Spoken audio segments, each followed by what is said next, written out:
In this video, we're looking at one of the best Spider-Man action figures for fans of the 90s animated series. Let's talk about it.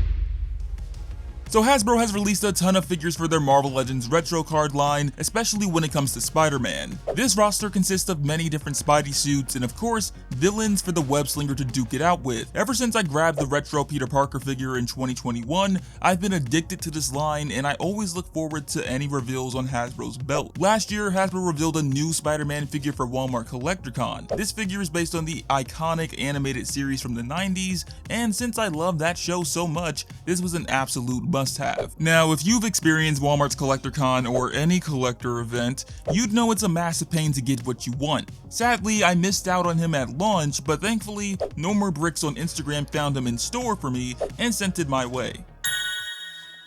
One of the main things I love about the retro card line is the packaging because it goes all in on the nostalgia. If you grew up in the 90s watching the cartoon and collected the Toy Biz line, then you'll appreciate this packaging for sure. The front has everything you know and love, like the 90s Marvel Comics logo, a Spider-Man logo, and character art on the side designed by Harry Moore. Back in the day, Toy Biz made several versions of Spidey's classic red and blue suit, and the character poses varied for each release. After doing some digging, it seems that Harry took inspiration from the Web Racer Spider-Man, but modified some of the details to keep things accurate to the show's design. The back of the box has some more artwork, a blueprint sketch of the figure with accessories, and a quick bio for Spider-Man. A while back I did express some concern about this packaging potentially going extinct because of Hasbro's plastic-free transition. Recently my worries were laid to rest though, because Hasbro announced that they would be returning to plastic windows, which I think came as a shock to a lot of people, especially since we just started with plastic-free packaging. I mean, hey, as long as I'm getting my retro card still and things don't potentially end up like this meme from Toy Farce, I'm all good.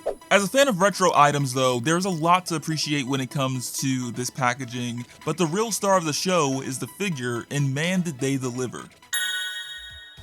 Inside the box, we have Spider-Man, 2 pairs of hands, and some web effects. Experiencing this figure in hand for the first time is a real treat, especially for those who've wanted this suit for a while. In my opinion, the Legends team killed it when recreating the look from the cartoon. Essentially, this figure is a reskinned version of the Amazing Fantasy Spider-Man, with some slight changes to the sculpting work, and I think this body was a perfect choice. They also did a fantastic job with the colors by having these vibrant red and blues, similar to the show. Starting with the head, we have what I believe is an all-new head sculpt that nails that chunky sort of shape from the cartoon.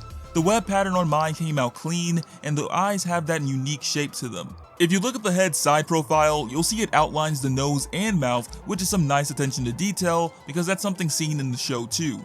Moving down to the body, we have a nice build that's close enough to the show's design. There's more of that web pattern all over the torso, arms, and hands, and all the lines stay connected for the most part. I know keeping these types of details looking seamless can be an issue at times when it comes to quality control, so I'm always happy to see when it's successful. The only area I did notice an inconsistency was the waist on mine.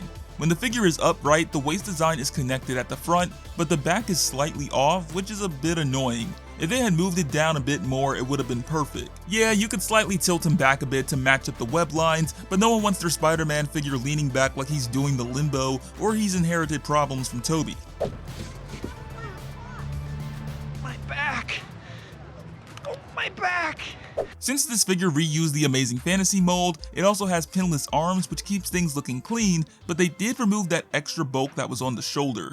The spider emblem on the front could be a bit thinner if you wanted to really nail that animated series look, but the one on the back is excellent. The muscle definition on this figure shows off how fit Spidey is, and those details stand out a bit more with the black lines near the ribs and the cell shading. I'm aware cell shading isn't everybody's cup of tea in the Marvel Legends community, but when needed, I think Hasbro does a good job, at least for some figures like this one.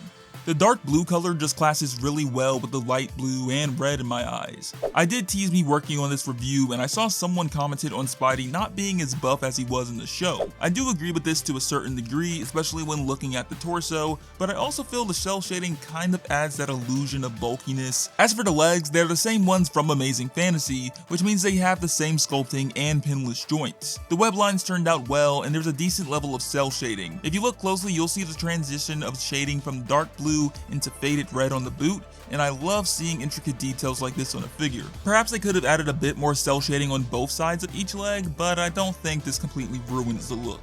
Besides the minor flaws on my Spidey, I believe Hasbro nailed this figure, and it's one that fans of the show are bound to love. This figure is also going to fit in with my cel-shaded Venom, and with the new VHS line just starting out, Hasbro has only scratched the surface. When it comes to accessories, we get the essential package for Spidey. He comes with a pair of whipping hands, wall crawling hands, and 2 web effects. Out of the box, Spider-Man is rocking a pair of fists, but with these extra pairs of hands, you can swap those out and switch up how you display or pose your Spider-Man. The web lines turned out great on these, and the same goes for the sculpting. In addition to the hands, Spidey comes with 2 of these web effects. They're molded in white soft plastic, and they have quite a bit of flex to them. The webs are flat, so they don't really work too well in my opinion for webbing up villains or anything like that, because you're just placing it on top of them, but they would work nicely if you're using it as an effect on a wall or floor for some added detail and some toy photography. You'll actually find the same effect with figures like Tobey's Spider-Man and the upcoming Spidey from Marvel's Spider-Man 2. If I had the opportunity to add an additional accessory to this pack, I would add Peter Parker's head sculpt based on that animated series design. Since we didn't get that though, I'm keeping my fingers crossed that we'll get a Peter Parker figure in the VHS line and possibly a Mary Jane if it's a 2-pack. Heck, if Aunt May can get a figure in the lines just starting out, there's no excuse, Hasbro. As stated several times earlier, this figure does reuse that Amazing Fantasy Spider-Man mold, so the articulation is pretty much the same. If you haven't seen my review of that figure, I'm going to preface this by saying I love how the articulation works on this body, and is by far one of my favorite Spider-Man molds I've messed with. The head does rotate, tilt back and forth, and you can angle it left to right. Spidey's arms do have butterfly joints, rotation in the shoulders, bicep swivel, double jointed elbows, and swivel and tilt in the wrist. You can also raise both of the arms slightly higher than Amazing Fantasies, since that extra chunk of muscle definition is removed on this shoulder. My complaint about the butterfly joint still stands when it comes to this figure because they just don't have enough range moving back and forth. Back in the Amazing Fantasy review, I did mention modifying the arms to get some extra range, and as you can see, it makes a huge difference. I don't know if I'm going to do this with this figure though, because this one means way too much to me, and I'd hate to damage it in the process. The diaphragm does rotate and tilt back a decent amount, but not too much moving forward. However, there is some ab crunch that gives you a bit more range moving back and forth. Spidey can do splits pretty well, and he has some killer range when kicking his feet up.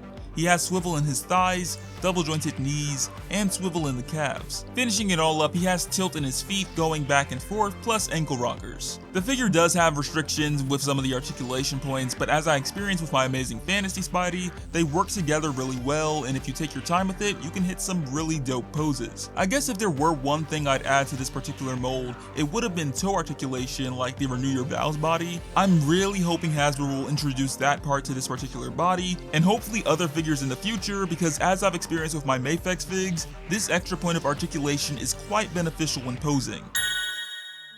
There's a whole lot to applaud when it comes to this Spider-Man figure. He's got some great attention to detail and shines even more with the articulation. For the $25 I spent on this thing, I think I definitely got my money's worth because it doesn't disappoint. If you've been desiring to have this version of Spider-Man as an action figure, I highly recommend grabbing this if you have the opportunity. As of right now, Hasbro is the only company to make this version of Spidey's suit, so if you want to get your hands on it, do shop around because the aftermarket prices are definitely going to be crazy. As I mentioned earlier, Hasbro did start a new VHS line for Spidey, so it's going to be fun adding more characters to my collection with this 90s animated style. Some characters I'd love to see are Alistair Smythe, or perhaps a 2-pack with Blade and Morbius the Living Vampire. If you have this Spidey in your collection, let me know what are your thoughts on it in the comments and let's talk about it. If you enjoyed this review, be sure to drop a like, share, and follow so you don't miss out on more action figure goodness. I'll catch you all on the next one, but until then, peace out.